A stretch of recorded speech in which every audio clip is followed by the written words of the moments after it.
In today's video, I'm going to show you 10 basic watercolor pencils techniques.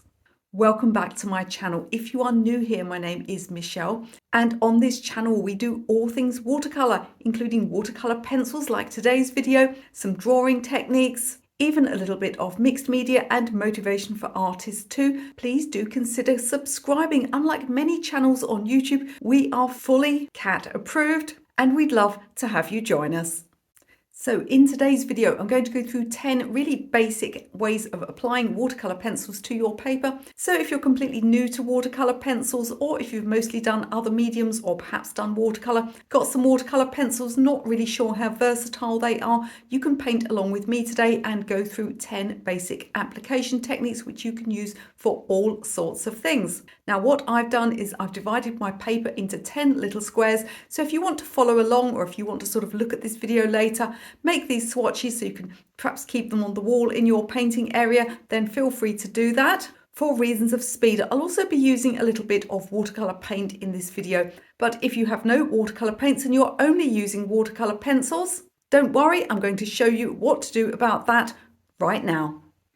Now, if there's one disadvantage to watercolor pencils is that they sometimes leave lines when you want a really smooth effect. So just occasionally it's worth turning them into paint before you start, or using ordinary watercolor paint.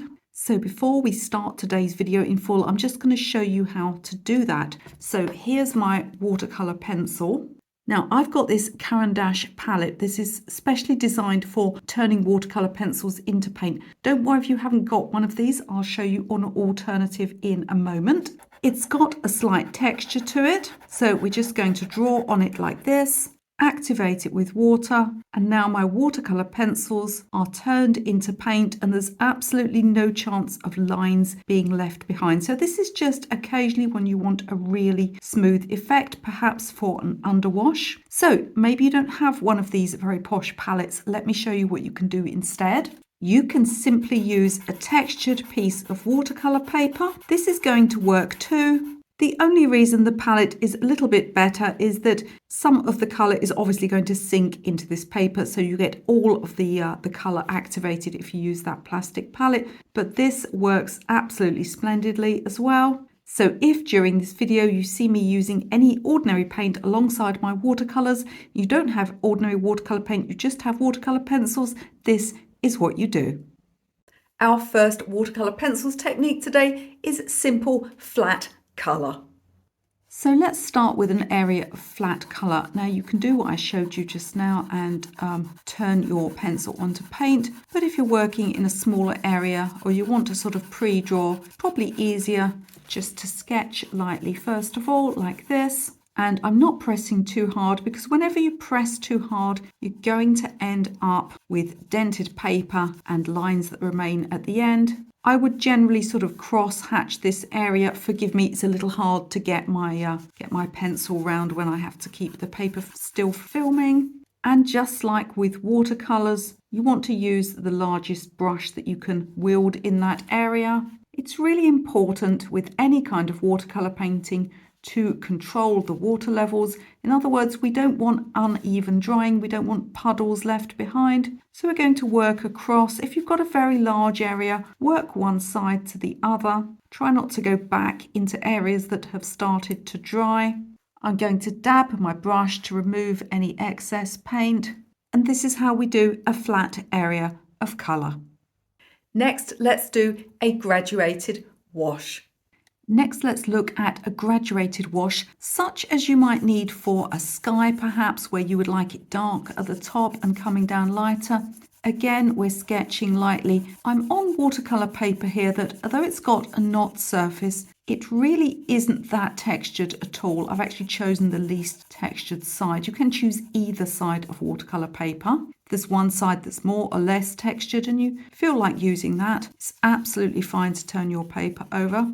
So I'm going to fade out as I come down, but it's really not that important to do it with the pencil because we're going to do it with the paintbrush next. For this technique, you want a flat brush, and I'm going to start here. We're going to go across in straight lines, and I would normally be working on a much larger scale with a much larger brush rather than this tiny little sample area for you. Now, as I get down here, I'm going to clean my brush. I'm going to go on at the bottom with clean water and come up, because what can happen otherwise is this colour can just continue to spread all of the way down, and we want to get that nice graduated effect.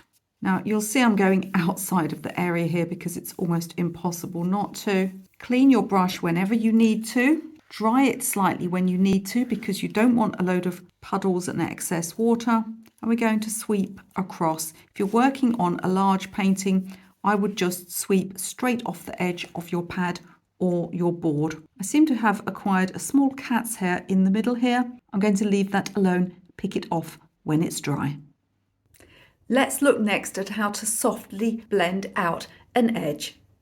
So we just did a graduated wash, but there are times when you want to work in a smaller area. I've just drawn a little petal here, maybe something like a rose petal, and I'm just going to apply some pink down here.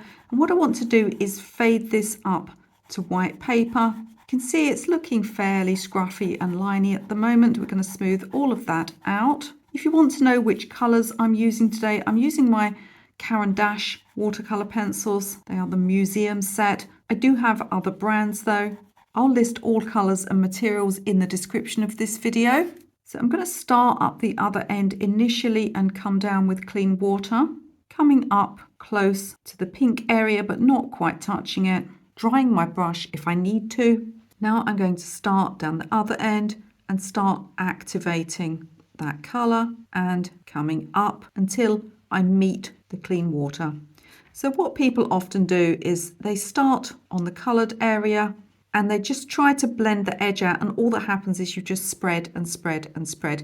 Now you can, if you want to, come into this area here and spread it perhaps around one edge like this, but don't work on it too long. And here we've got a nice colour that's blended out.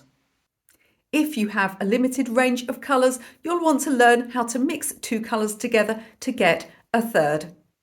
Next, let's blend two colours together to make a new colour. So perhaps you don't have that many colours in your set and you'd like to make some new ones. And it is worth making yourself a little colour chart. If you've only got, 10 or 12 pencils in your set, try mixing each one with each other one and see what you get. So I want to make a green here, so I'm going to mix a yellow and a blue. Now you have to think about the composition of the colour that you're wanting to end up with, and green paint is mostly yellow, so if you get some yellow paint and you just put a tiny bit of blue in, it'll instantly turn green. And that's a hint that you want to start with the yellow and not have too much blue, because once you've got that dark colour you can't really remove it. So if I make a green and it's not as dark as I would like it, I can certainly adjust it and go darker with another layer after it's dried. And you want to let it dry before you put that second layer on. But I can go darker. I can't really get my paint to go lighter. So I'm going to start cautiously and see what sort of green I end up with here. And you can see we've got a nice light bright green. It's a very warm citrus green, so by mixing my pencils I can make a whole lot of new colours. Next, let's take two colours, and rather than blending them fully together, let's have one fade into the next. I've got the same two colours here, the same yellow and the same blue, but what I want to do this time is I want to maintain the original colours. I want them to blend together but not to completely mix. So if I just took my paintbrush across the whole of this square, I'd end up with a green, a bit like the one we just made, perhaps a little darker because I'm putting more blue on, and it wouldn't be as evenly distributed. But I actually want to maintain these two colours and just have one fade nicely into the other. The trick here is to stop and clean your paintbrush at various points. So we'll activate the yellow like this, and I'll come down until we just start going into blue here, and we start mixing together. You see, I start picking up that blue on my paintbrush. If I just take it across here, I'm going to change all of this colour. So now's the time for me to clean my paintbrush and dry it slightly, and I can come this side and activate the blue. and just dabbing my brush on a piece of tissue now and again so that I don't get too many puddles. And with a dryish brush, I can go in and activate this edge here as much as I want, but try to keep the water levels even. Again, you see the paint's going quite green now. If I continue taking my paintbrush right into this corner, I'll lose the blue. So I'm going to stop right there. Just before we carry on with today's tutorial, I'd like to ask you if you could possibly like this video. Liking, sharing, subscribing or leaving comments all helps to push this channel out to more people. I recently passed 150,000 subscribers. So grateful to all of you who watch me here on YouTube. Now, if you love watercolor pencils and you also love flowers, you might be interested in my watercolor pencil flower painting course. Unlike some of my online courses, which are particularly about techniques, this one is actually a set of tutorials, so you can go through, I think it's 8 full-length tutorials with me where you paint some beautiful watercolor flowers. If you're interested in this, I will leave the link in the video description. You're not committing to anything by clicking that link. You can just have a look at the course. You can look at prices, reviews, even see other people's results and see if it's right for you. Now let's get back to today's tutorial. Next, let's draw onto wet paper. Now, if we draw on dry paper, we'll get quite a hard line like this. But if we draw onto wet paper, then the pencil becomes much more activated, much more pigment goes onto the paper, so we'll get a much richer line. It'll also be softer. So let's wet this side over here so you can see the difference. Again, I'm going to control the water, so I'm just going to dry my paintbrush, pick up any excess water. I can go straight in then with my pencil and I'm getting a much softer, more pigmented line. Whether I get a thick or thin line will depend on how sharp my pencil is. So if I want a very, very fine line, I'll make sure that I'm using a very, very sharpened pencil. Even more useful, let's draw into wet paint. So going in with some paint now, I'm going to show you, a practical application. There are so many for this technique. It's my favorite technique. So I'm going to show you a practical application of drawing into a wet surface like that. And we can imagine that I'm painting a botanical, and perhaps this was a leaf if I'd done it in a leaf shape, and I can put my veins in like this. I could even, if I wanted to, actually create the shape of a leaf within my picture, perhaps in a background. This technique can be used for anything from tree bark to veins on petals to brickwork, anywhere you've got linear detail or even dots.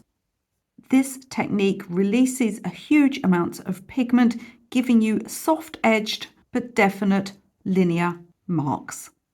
This next quick tip is great for when you need the tiniest amount of paint. If you just want the tiniest amount of colour, it's really easy just to pick up one of your watercolor pencils and to get some color like this. Now you can see I'm making tiny splatters on the paper here. I wouldn't normally do this over the paper, but that is something you can do. You can make splatters if you want to, or you can just pick up a little bit of paint and apply it straight to your paper. No fuss, no mess. This next one is a little bit controversial, or at least as controversial as watercolor pencils ever get. The next one is quite controversial. Somebody had a sort of 18-page rant on YouTube at me about it once, but you can actually just dip your pencil straight into your water jar so that you activate the pigment and then apply it to the paper. And the rant was all about damaging pencils, but honestly, art materials are meant to be used. You're going to do almost no damage at all just by dipping in occasionally like this. I certainly wouldn't advise you, obviously, to stand your pencil in water. That would rot the wood. But if you just need some quick colour, this can be so much faster than sketching first of all and activating with water. This next technique is indeed my favourite. It's an absolute game changer if you haven't tried it before. This next one is one of my favourites. It's great for using in botanicals. You can also use it in landscapes for things like texture and pebbles and beach scenes, things like that. What we're going to do is, rather than splattering, which can be fun, but you can get quite circular unnatural looking marks with splattering, we're going to get a knife and we're just going to scrape along like so.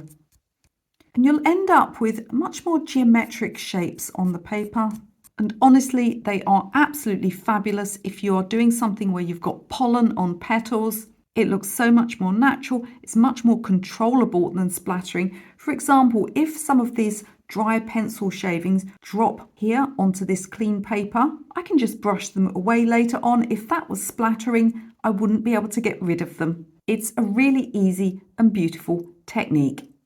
Now, if you want to know more about the materials I used today or any of the other videos that I mentioned in this video, I'll leave all of that information in the video description. You also want to pop down there because you can grab some free PDFs. There's even 1 or 2 free courses that you can take. Don't forget, I also have that watercolor pencil flower painting course, and coming up later, I mean, it depends, I say later, depends when you're watching this video, but at the time that I'm making it later this spring, that spring of 2024, probably end of May, I'm going to have a full brand new watercolor flower painting course. So excited about this one. You all know it's my favorite subject. So don't forget to have a look in that video description. Meantime, if you enjoyed this watercolor pencils video, I think you're going to find this next one really interesting too.